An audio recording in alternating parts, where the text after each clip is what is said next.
Boss Josephine gives me a job too.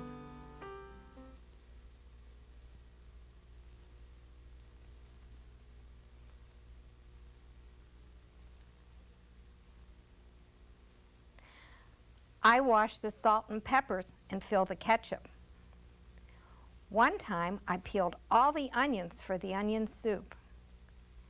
When I finished, Josephine says, "Good work, honey," and pays me. And every time I put half of my money into the jar.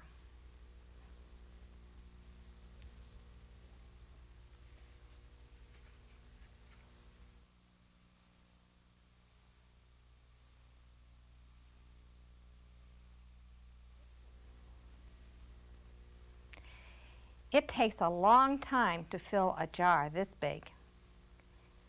Every day when my mother comes home from work, I take down the jar. My mama empties all her change from tips out of her purse for me to count.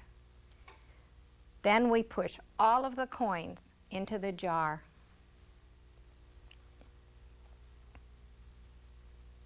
Sometimes my mama is laughing when she comes home from work. Sometimes she's so tired she falls asleep while I count the money out into piles. Some days she has lots of tips. Some days she has only a little. Then she looks worried. But every evening, every single shiny coin goes into the jar.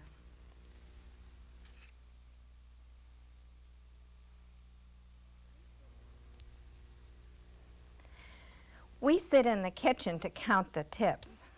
Usually, grandmother sits with us too. While we count, she likes to hum.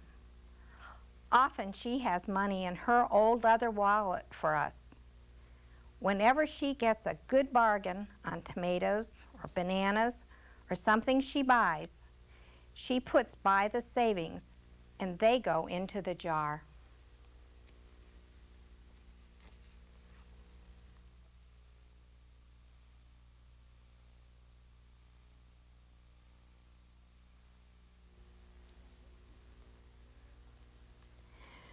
When we can't get a single other coin into the jar, we are going to take all the money and go and buy a chair.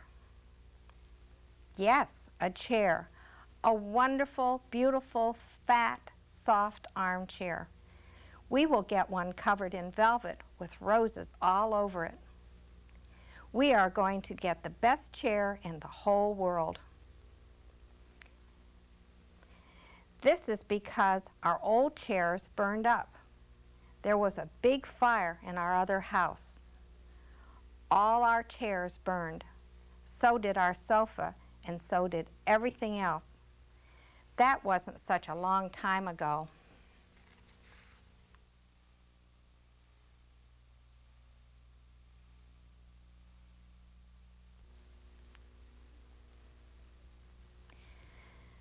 My mother and I were coming home from buying new shoes. I had new sandals. She had new pumps. We were walking to our house from the bus. We were looking at everyone's tulips. She was saying she liked red tulips, and I was saying I liked yellow ones. Then we came to our block.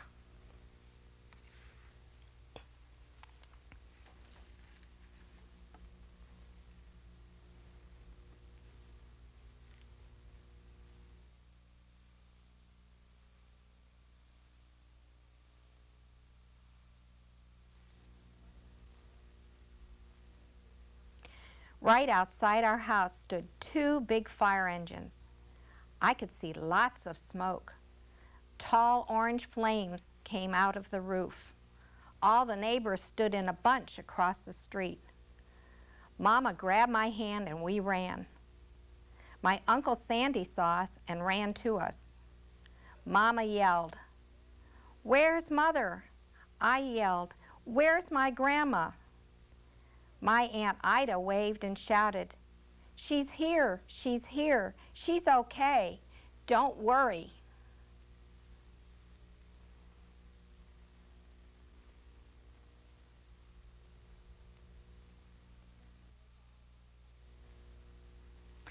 Grandma was all right. Our cat was safe too, though it took a while to find her. But everything else in our whole house was spoiled.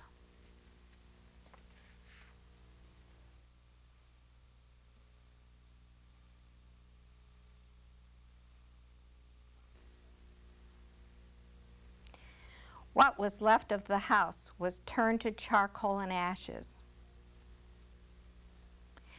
We went to stay with my mother's sister, Aunt Ida, and Uncle Sandy. Then we were able to move into the apartment downstairs. We painted the walls yellow. The floors were all shiny, but the rooms were very empty.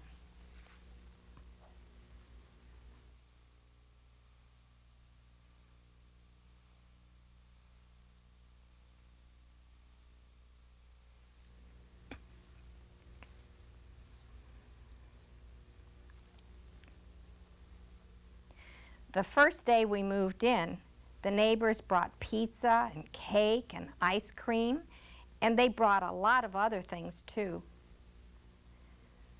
The family across the street brought a table and 3 kitchen chairs. The very old man next door gave us a bed from when his children were little. My other grandpa brought us his beautiful rug.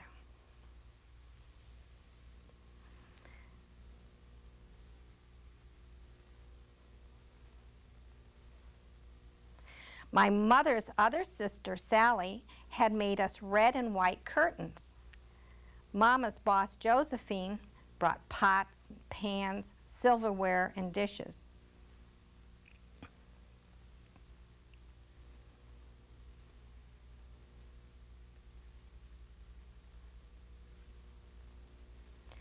My cousin brought me her own stuffed bear. Everyone clapped when my grandmother made a speech. "You are the kindest people," she said, "and we thank you very, very much. It's lucky we're young and we can start all over again."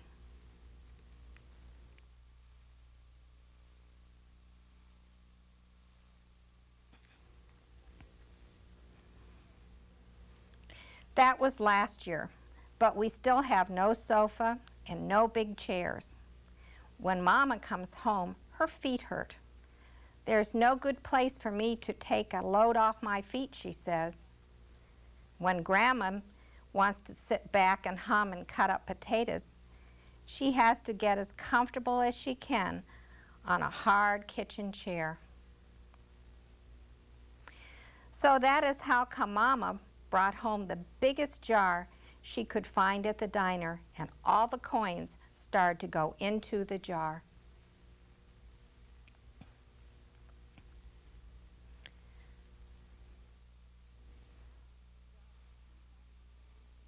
And now the jar is too heavy for me to lift down. Uncle Sandy gave me a quarter. He had to boost me up so I could put it in.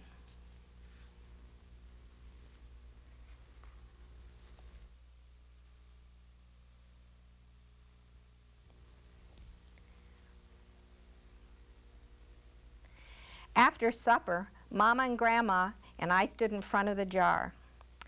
"Well, I never would have believed it, but I guess it's full," Mama said.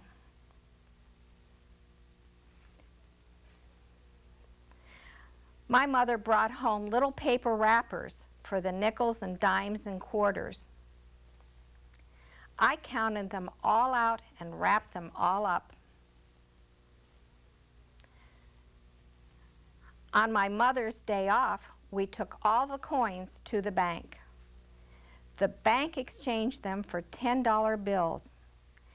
Then we took the bus downtown to shop for our chair.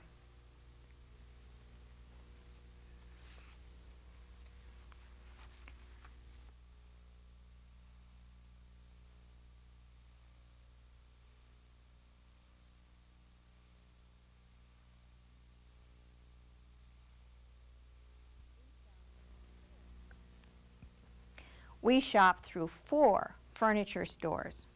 We tried out big chairs and smaller ones, high chairs and low chairs, soft chairs and harder ones.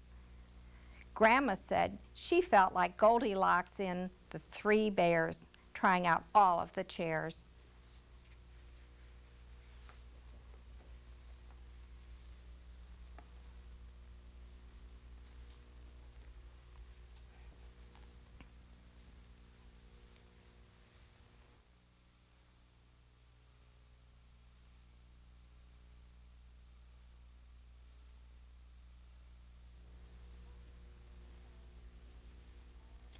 Finally, we found the chair we were all dreaming of.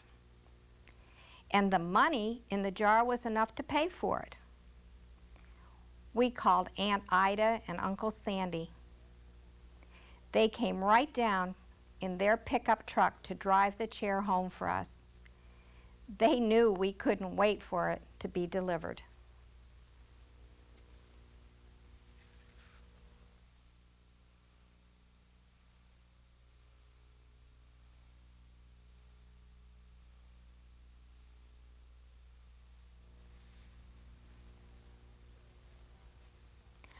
I tried out our chair in the back of the truck.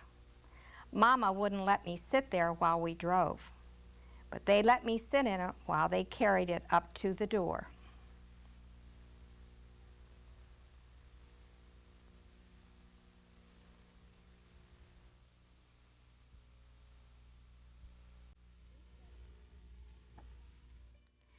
We set the chair right beside the window with the red and white curtains. Grandma and Mama and I all sat in it while Aunt Ida took our pictures.